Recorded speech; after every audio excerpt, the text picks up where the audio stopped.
Hey guys, subscribe for daily content, and if you're shopping for gear, make sure you check out the description for the newest items at some of the very best online retailers. There's also links for some of the items that I personally recommend. Thanks! What's going on YouTube? Metal Complex here, and today I've got another interesting knife review / knife overview to share with you guys. This is the Urban EDC Supply Minimalist. I'm going to be honest with you guys, normally I am not a fan of things that are labeled minimalist and just come along with the most basic aesthetic that you could possibly imagine. And in a lot of ways, this does. But I think it's something about the ratios. It's something about the overall look of the knife, and definitely the fact that they offer it in Urban EDC Supply's awesome Sagaya pattern, which is not shown here. You can check it out on the website. There's something about this that just really looks good to me.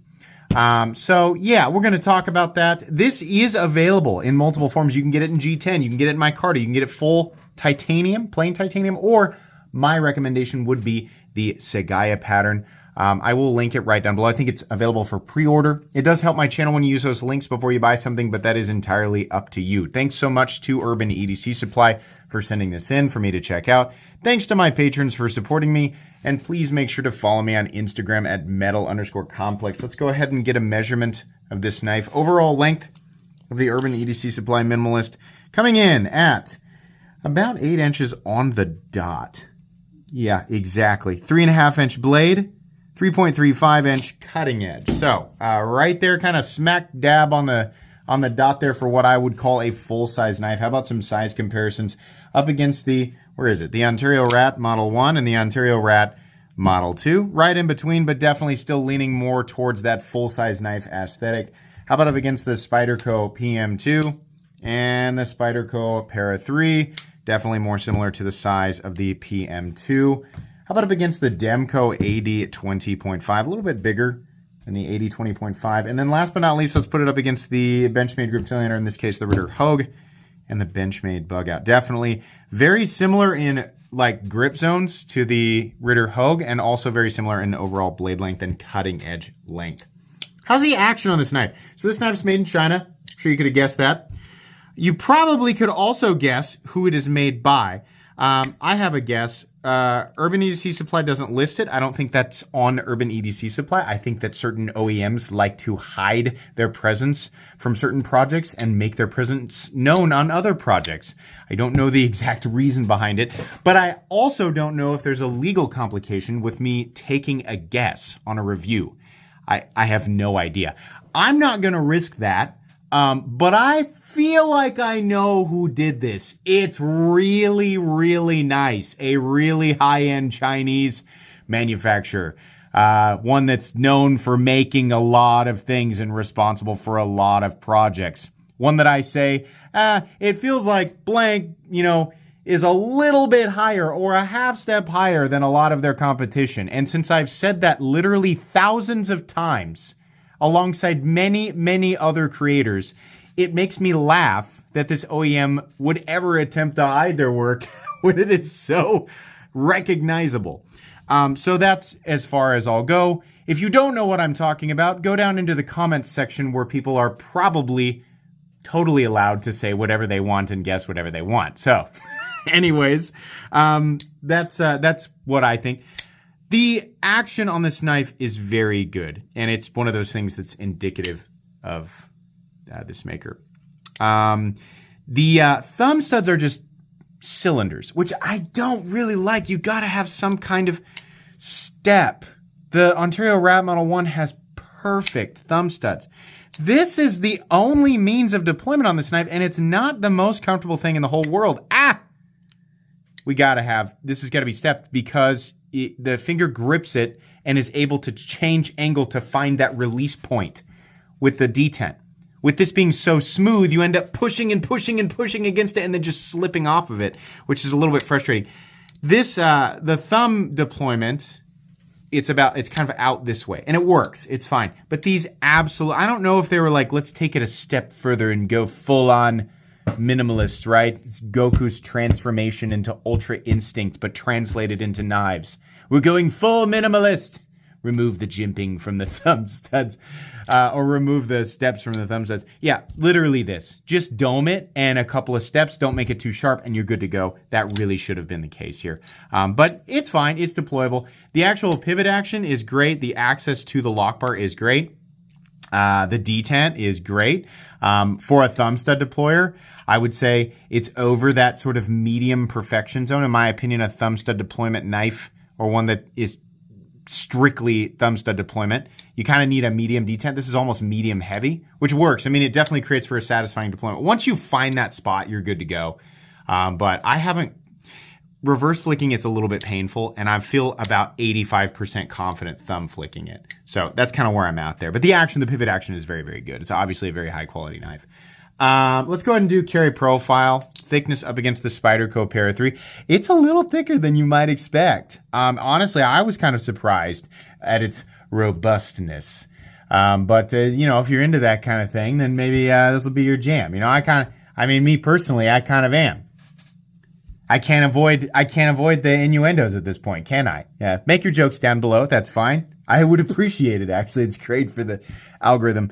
Yeah, it's a little thicker than the Spyderco Para 3. Length and height up against the PM2 and Para 3. It's honestly just barely bigger because of the blade to handle ratio. It's barely longer than the Spyderco Para 3. Definitely shorter than the PM2. Nowhere near as tall as either, so that's nice. Let's go ahead and do a hardware check. I'm going to get out my tools as per usual. My tools are very inexpensive and very recommendable. You can find them right down in the section of my description that talks about the tools I use on this channel. The pivot, I am almost certain, is a T8. It's usually the case here, at least with Urban EDC Supplies exclusives. And look at this. No hardware on this side. This is good looking, right? I mean, this is the part of the minimalist aesthetic. The minimalist aesthetic as I twirl my curly mustache. I don't have a mustache. Wish I did though. Would look cooler, right?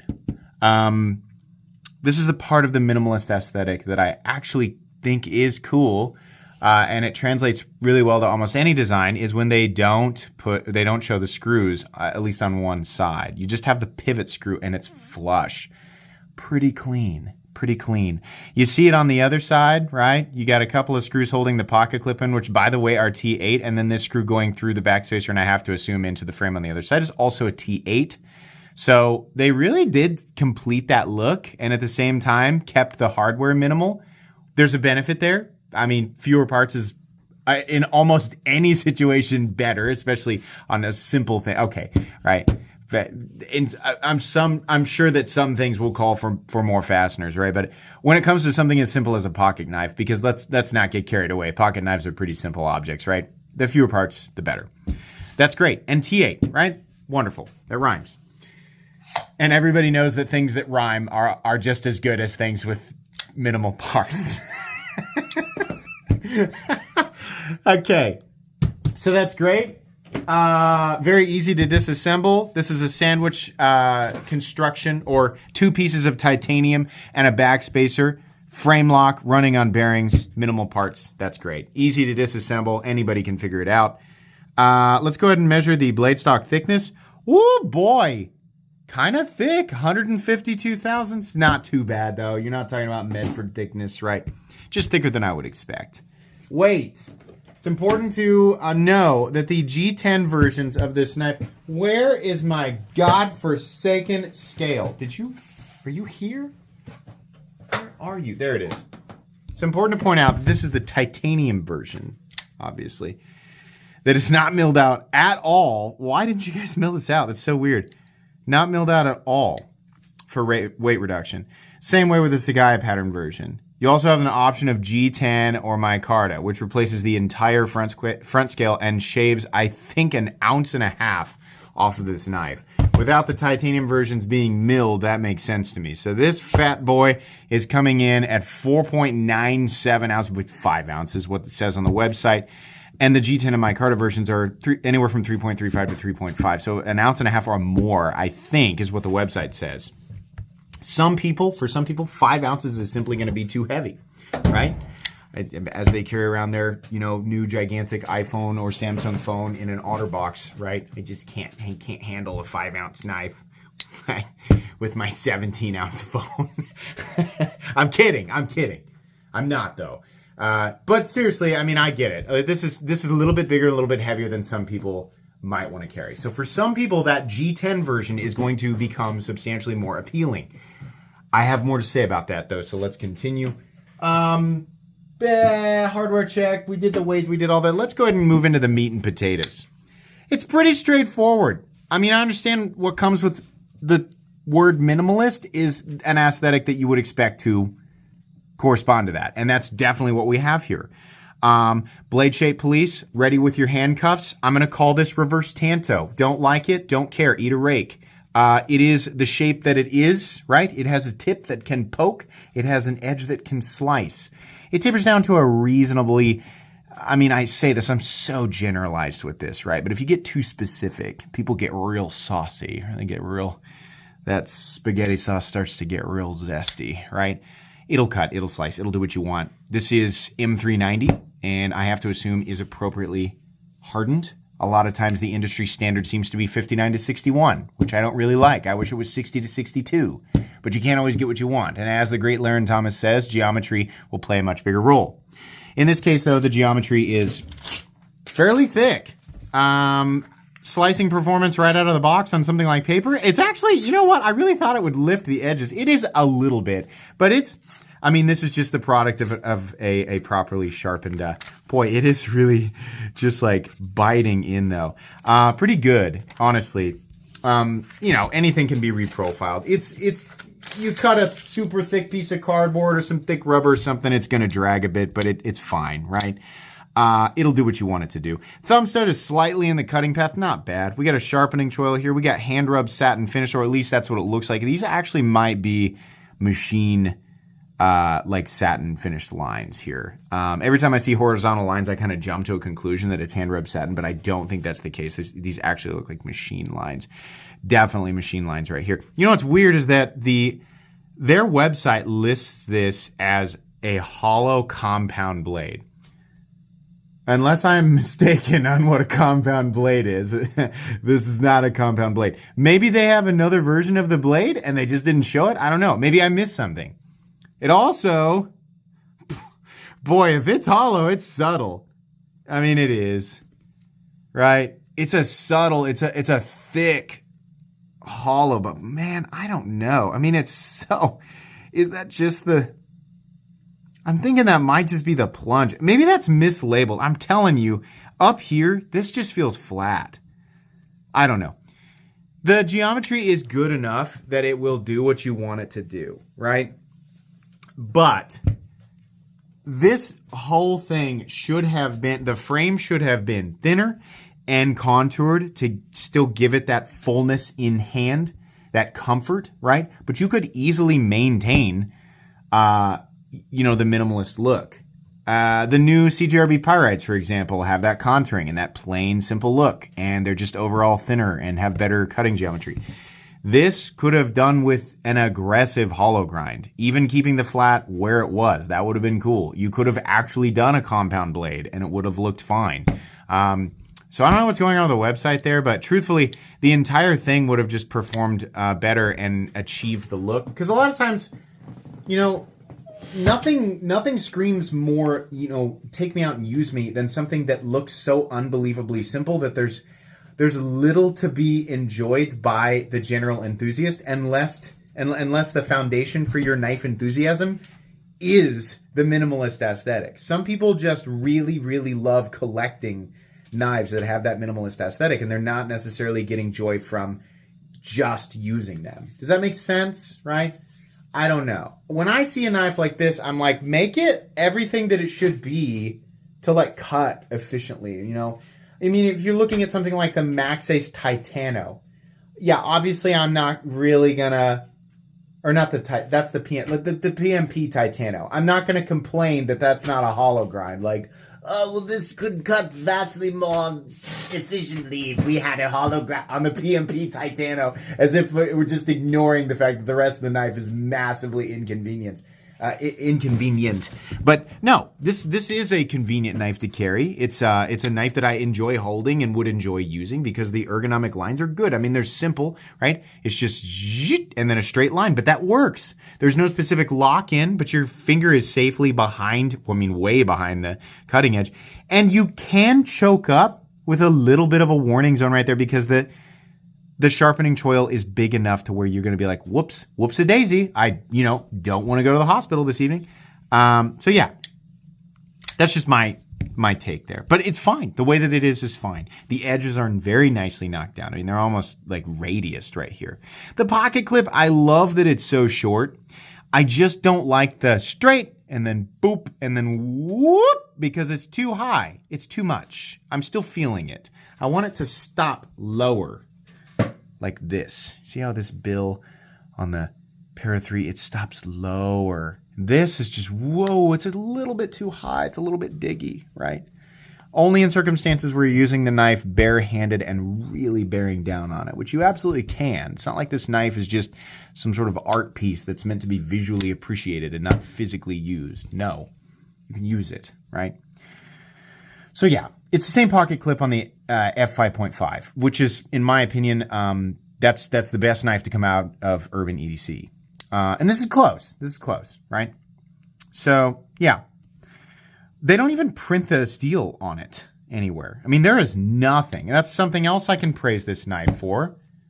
Not putting anything on it. That's great. People really like that, And at this point, I think Urban EDC feels like they don't need to blast their logo on everything. And I respect that. I like it when OEMs and retailers and whoever is like, you know what? Maybe it's not the most important thing in the world to put a big, ugly logo on something. Not that Urban EDC Supply's logo is ugly. I just respect the fact that they don't need to, they're like, yeah, we know you want the knife. Here's the knife, right? Enjoy it. I appreciate that. Microtech still will sell us the base version of their knife with a paragraph on it and then charge us more money for the shadow edition that has nothing on it. Sneaky, right? Nah, not that here. Anyways, I do really like the jimping right here. This is a nice, a functional jimping instead of the, sometimes we get like goofy, they're just like camel humps. They're not really doing anything, I mean, that's not a good, camel humps absolutely do serve a purpose, but they're not for grip. I wish that it had extended a bit further. I think that would have been better, especially considering I do feel like there are scenarios where I would put my index finger up here, but okay. There's no lanyard hole, and honestly, who cares, right? I think it looks better without it. This has been milled in order for the pocket clip to be nested. But listen, you didn't mill any of this out. And these pieces of titanium are thick. We could have easily milled a slot into the titanium here. And to keep this minimalist aesthetic, you could have absolutely done the screw for the pocket clip underneath the backspacer, right, on either side. And you would have plenty of room. I mean, obviously they have room to thread it into the titanium. They've got a screw right here it's a body screw, it's a frame screw, goes all the way through the backspacer and has to go into the titanium, right? Could have done the same thing, at least 3 threads, which is why I believe the minimum to hold things in place or whatever. I don't know who made that rule, but it makes sense. Slot this in so that the point that I'm getting to is you could it's a symmetrical clip. We could have put it on the other side for lefties. But it's a right-handed frame lock. I'm right-handed. Pretty easy to manipulate this thing with my left hand, okay? Got to be thinking of lefties here. There are ways to do this. We can't just pretend like, oh, well, we can't do it because of the design. No, we could have done that. Could have done it.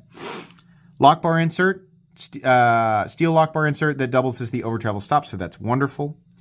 We have a stop pin that's located way in there, deep shouldering, no blade play up, down, left, or right, no lock stick, no pivot lash.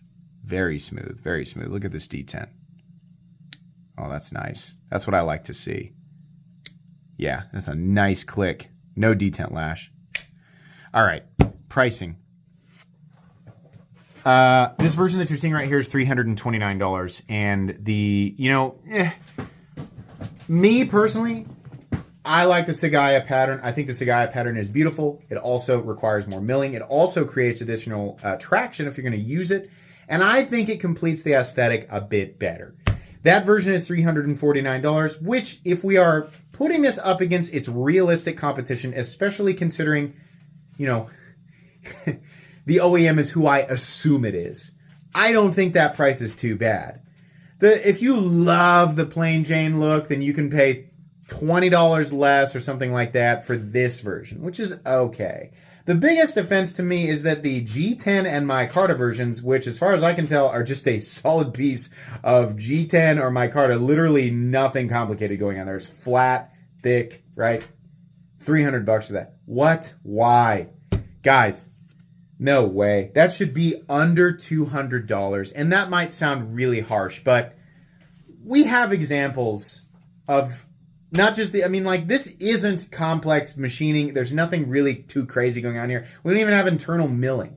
There's no special finish. This is just a series of triangles and rectangles, essentially, right? It's high quality triangles and rectangles. And again, I don't want to put too much stock into the materials, but there's a lot of money being saved when you're not doing a solid piece of titanium for the front scale.